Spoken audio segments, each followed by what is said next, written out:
¿Qué pasa cuando mezclas Stephen King, Stranger Things y Star Wars? Bueno, pues sale una película muy chingona de terror, de la cual no entiendo por qué la gente no está hablando, como hablaron de la porquería que fue Evil Dead: El Despertar. El poder de Grayskull. ¡Ah! Yo tengo el poder. Yo soy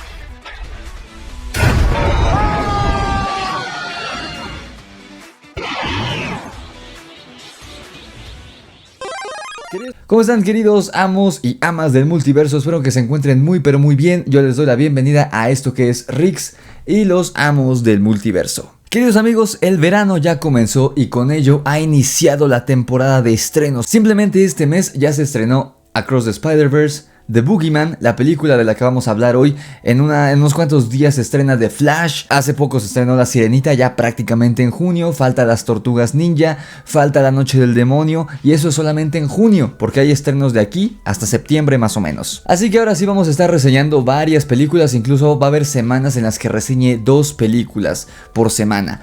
Así que estén al pendiente. El día de hoy, amigos, les traigo la reseña de una película que la verdad yo no planeaba ver, porque el título está muy genérico. Sí había visto el póster, creo que vi los avances, vi cositas que subieron en TikTok de promoción, pero la verdad el título no me llamaba la atención. The Boogeyman, El Coco. Sonaba la típica película chafa, genérica de terror. Y cuando fui a ver La Sirenita, casi 2 semanas, 3 semanas después de que se estrenó, vi que estaba el póster, pero no me llamó la atención y la dejé pasar. Sin embargo, ese mismo día o al día siguiente me topé en TikTok con un video hablando brevemente de la película y hubo un elemento que me hizo querer ir a ver The Boogeyman. Ese elemento que me hizo pagar un boleto de cine fue el hecho de saber que esta película, de título tan genérico, está basada en un cuento corto escrito por Stephen King, mi escritor favorito. Así que de inmediato, al saber que era una historia de Stephen King, dije tengo que ir a verla mañana, y eso hice. Pero además en la producción de la película se encuentra Shawn Levy, que ha estado involucrado en la producción de grandes proyectos, pero quizá el que más llama la atención es uno de los últimos en su filmografía, que es la afamada y aclamada serie de Netflix de Stranger Things. Así que cuando escuché que estaba la mezcla de Stephen King con Stranger Things, al menos de uno de sus productores, dije ok, esto lo tengo que ver. Realmente el resto del equipo de esta cinta no son muy conocidos. El director es Rob Savage, que ha dirigido muy pocas cosas, nada grande realmente. Las otras películas que ha dirigido además de esta película es Host y Dashcam. Honestamente no las he visto, no sé si alguno de ustedes la ha visto.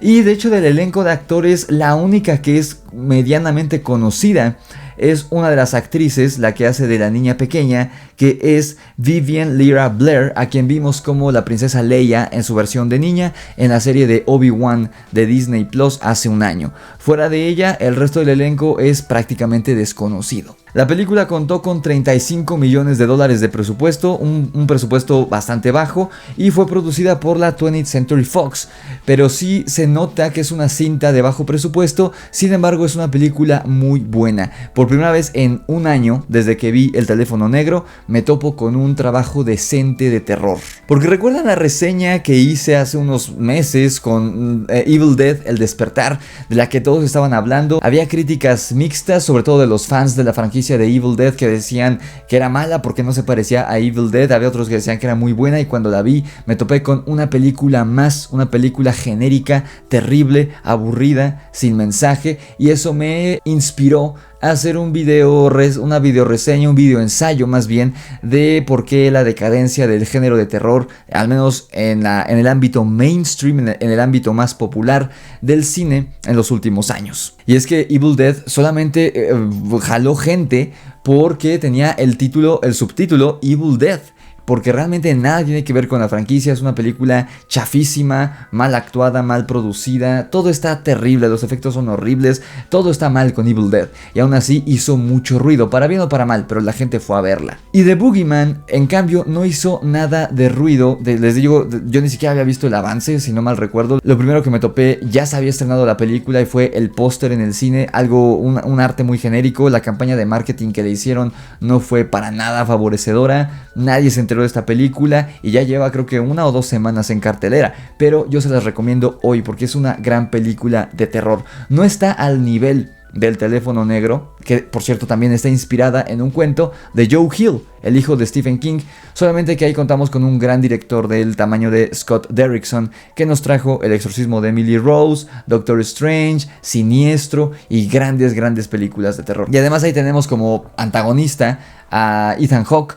Esta película de The Boogeyman no está al nivel del Teléfono Negro, pero no es una mala película de terror, de hecho es una película bastante buena. ¿Y recuerdan cuál era mi mayor queja, o cuál es mi mayor queja con el cine de terror de hoy en día?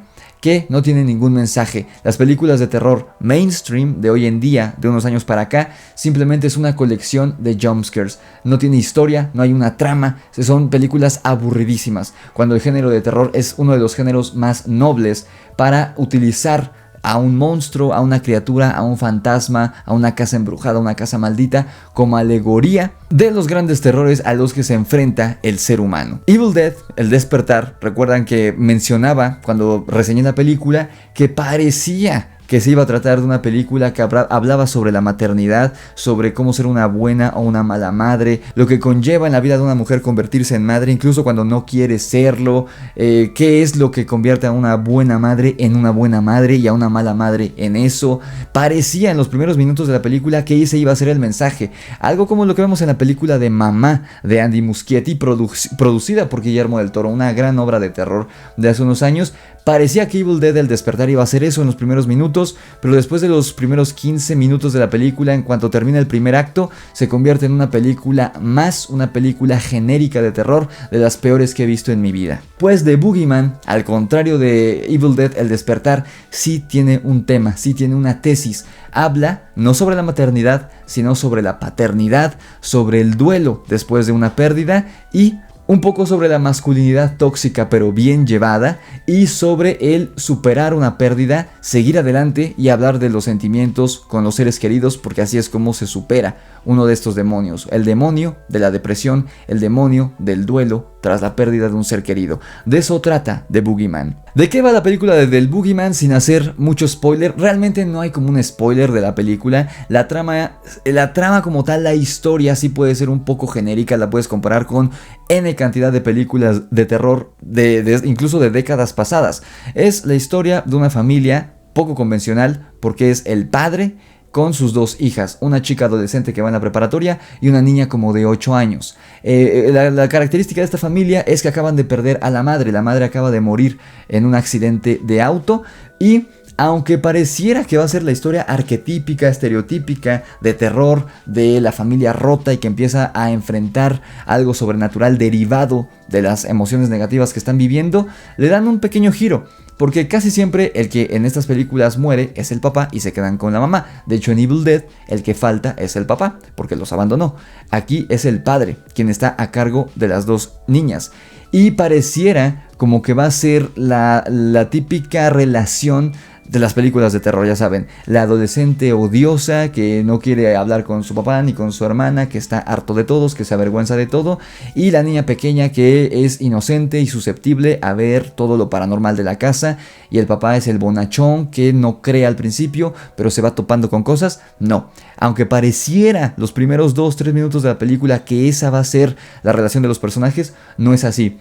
El papá es un tipo bonachón que se ve que la película se esfuerza en mostrarte y lo logra, tanto por la actuación del actor como por el guión y la manera en la que está llevada la edición de la película, la música, las tomas y demás, que es un buen hombre, es un psicólogo, es un buen hombre escéptico de todo, lo cual, de hecho ni siquiera es católico, lo cual será importante más adelante en la película, pero también es un buen hombre que se está esforzando por sacar adelante a su familia, a sus hijas, tras la muerte de su esposa, porque él, pues, habla un poco de esto de la relación del padre y la madre, ¿no? De que el padre se encarga de proveer, de dar dinero, de mantener a la familia, pero de la parte emocional, la parte del desarrollo y el crecimiento de los hijos, se encarga la madre. Así ha sido durante muchísimos años la relación de las familias, y cuando se muere la mamá, él no sabe qué hacer, porque no sabe cómo educar a sus hijas. Entonces, vemos que el padre sigue sufriendo mucho por la pérdida de su esposa, pero no habla al respecto. siempre está guardando sus sentimientos, y la hija grande, a diferencia de otras películas de terror, no es la típica adolescente castrosa y odiosa que está en contra del mundo, no, al contrario, ella empieza a jugar el papel de madre con su hermana menor, y es una chica de hecho bastante madura, y que lejos de alejarse del papá, ella quiere hablar con él sobre lo que están sintiendo, sobre la tristeza que ambos sienten por la pérdida de la madre, y quien aleja a la hija es el papá. O sea, sí, es como que pareciera que va a contarnos la misma historia de siempre, pero da un giro. Porque, recordemos, esta historia está escrita por Stephen King. Que digo, no sé, no he leído el cuento corto de Stephen King en el que está basada esta película, y he leído algunos comentarios de que no le hace justicia a la película al cuento, y la película a mí no me pareció nada mal en lo absoluto, así que el cuento debe ser incluso mejor, pero por eso tenemos esta humanidad en los personajes, que fue algo que les mencionaba en la reseña del Teléfono Negro hace un año, que muchas veces en las películas de terror se utilizan estereotipos y nada más, y se ven como monigotes, como caricaturas. Realmente es difícil que en una película de terror de tiempos modernos uno empatice con los personajes, porque no son personajes, son monigotes, son personajes unidimensionales, son la adolescente castrosa, o la mamá que no le cree, la mamá escéptica o el papá escéptico, la niña inocente que ve todo, el tipo odioso que termina sufriendo las consecuencias. Solamente son estereotipos, pero son unidimensionales, tienen una sola característica, y por ende uno no se puede identificar con ellos.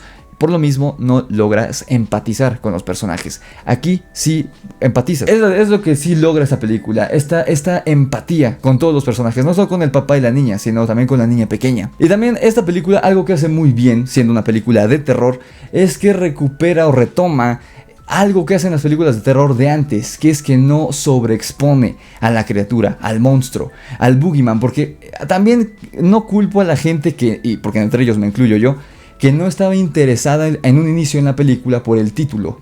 Al escuchar el nombre Boogeyman, te imaginas una historia genérica como las que existen, como Babadook, por ejemplo. Babadook no suena genérico. Babadook te llama la atención y dices, ¿de qué tratará esta película? ¿Qué es esta criatura? ¿Qué es este monstruo? En cambio, si ves The Boogeyman, pues sí suena un poco genérico, un poco chafa, un poco cutre, como La Llorona, por ejemplo, que también terminó siendo muy mala, a pesar de que comparte universo con El Conjuro. Pero realmente la criatura que vemos en la película no es el Boogeyman. De hecho, en esta película basada, te repito, en un cuento de Stephen King, tenemos como una esencia, esta esencia chingona que vemos en las creepypastas, tipo de Rake, tipo Slenderman. Algo como lo que terminó siendo The Boogeyman debió haber sido la adaptación de Slenderman que hubo hace unos años. ¿Recuerdan una película terrible que de nuevo fue genérica, muy parecida a Evil Dead El Despertar en la trama, pero incluso peor escrita y peor actuada y con peores efectos, de mano de Sony? Algo como lo que vimos en The Boogeyman debió haber sido esa película de Slenderman que salió hace 5 o 6 años más o menos. Porque no tenemos una criatura genérica que la invocaron por medio de un juego de la Ouija como suele ocurrir siempre. No, aquí The Boogeyman es una criatura antiquísima.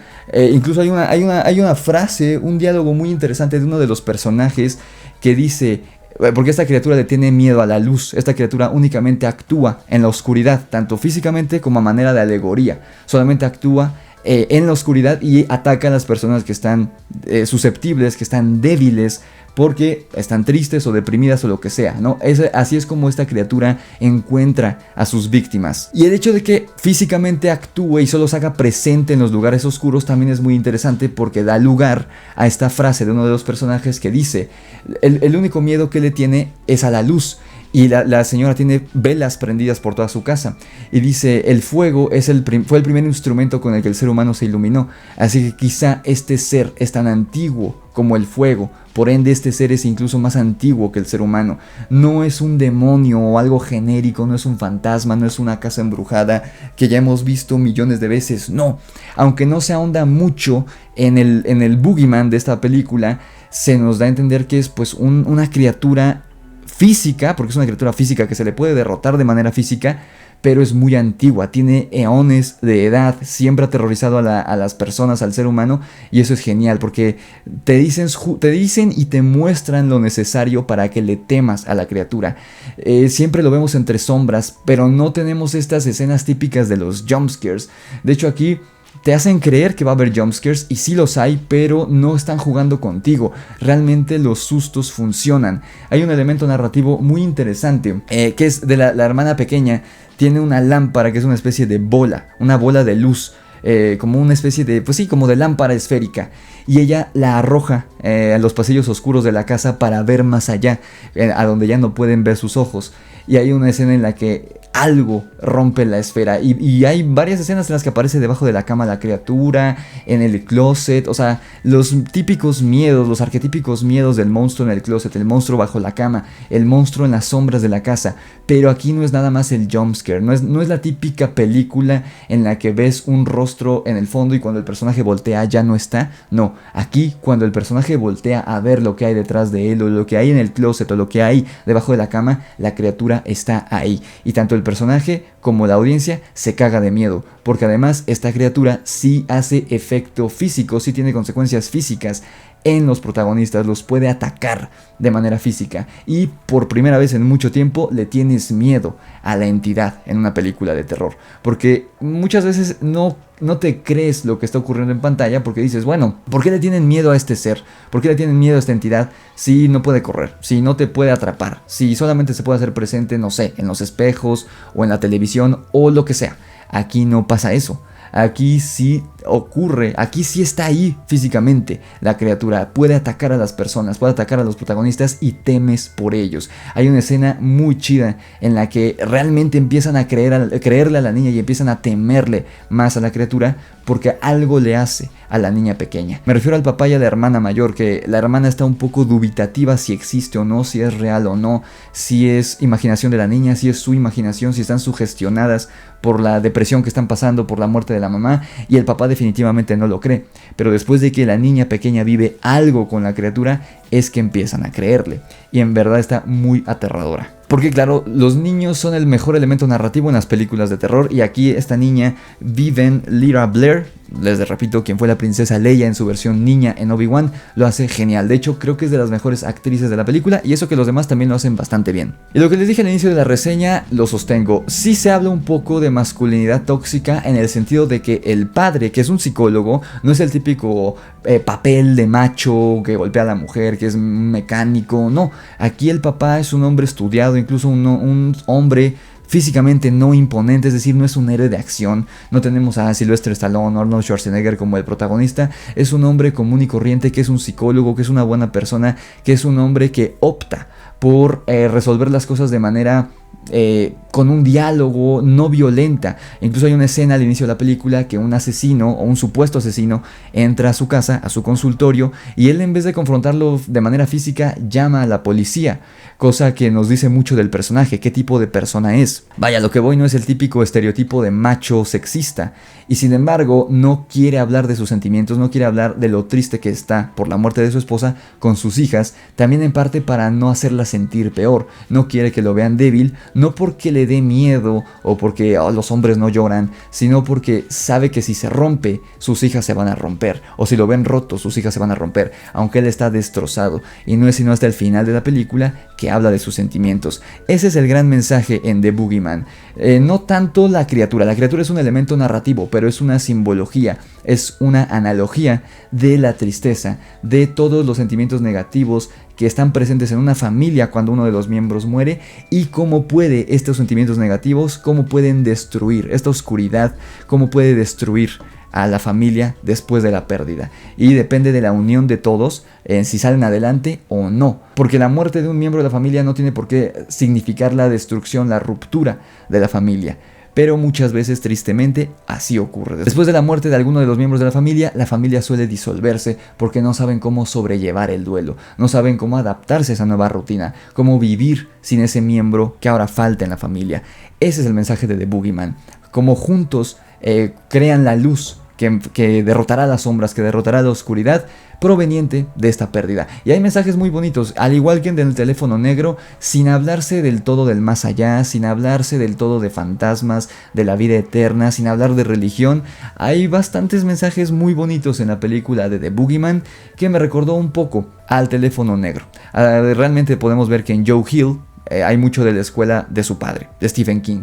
Realmente es una historia que disfruté muchísimo. Sí es una historia de terror sobrenatural, tiene escenas que en verdad causan terror. El diseño de la criatura, aunque es sencillo, muy parecido a The Rake, esta figura de creepypasta, es un diseño sencillo, pero lo utilizan en medida exacta. Ni lo sobreutilizan ni lo utilizan de menos. El Boogeyman, la criatura, está presente desde el principio de la película y hasta el final, pero lo vemos en medidas necesarias. No te lo muestran todo el tiempo hasta un punto en el que le pierdas el miedo, como suele ocurrir por ejemplo en El Conjuro, no, pero tampoco es una película que no lo muestra nunca, que lo escuchamos o que vemos ráfagas de viento, puertas azotarse, pero nunca vemos a la criatura. No, nos lo muestran en la medida exacta para que le temas, al igual que los protagonistas, y lo empieces a entender poco a poco. Me encantó el hecho de que la criatura es prácticamente un animal, una bestia antiquísima, devoradora de personas y devoradora de sentimientos, y todo esto que se alimenta de la oscuridad, de la oscuridad y la tristeza y los sentimientos negativos de la gente.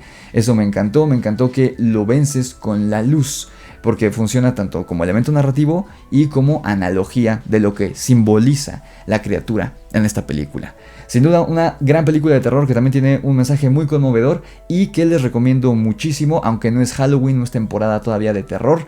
Les recomiendo que vayan a ver The Boogeyman en esta inauguración de la temporada de estrenos, porque como les digo, en unos días ya viene The Flash, se estrena Las Tortugas Ninja. Pero bueno, queridos amigos, ustedes ya vieron The Boogeyman. Díganme en los comentarios qué les pareció esta película, les gustó, no les gustó, creen que es una buena adaptación de una historia de Stephen King, y sobre todo, ¿alguno de ustedes ha leído este cuento de The Boogeyman de Stephen King? Déjenmelo saber en los comentarios, y si la película es una digna adaptación de esa historia corta del maestro del terror. Si les gustó el video denle like, si no les gustó denle dislike, suscríbanse a mi canal y activen la campana de notificaciones para que YouTube les avise cada vez que subo un nuevo video aquí a Rix y los amos del multiverso. También síganme en mis redes sociales que son TikTok, Instagram y Facebook, y suscríbanse a mi canal principal, El Grimorio de Rix, donde, hablando de terror, subo videos de terror todos los días de la semana. Los links a mis redes sociales y a mi canal principal están en la descripción de este video. Y si quieren adentrarse en una buena historia de terror, conmovedora, con una historia de padres e hijos, vayan a adquirir su ejemplar de mi libro de terror, La Orden de Camazotz,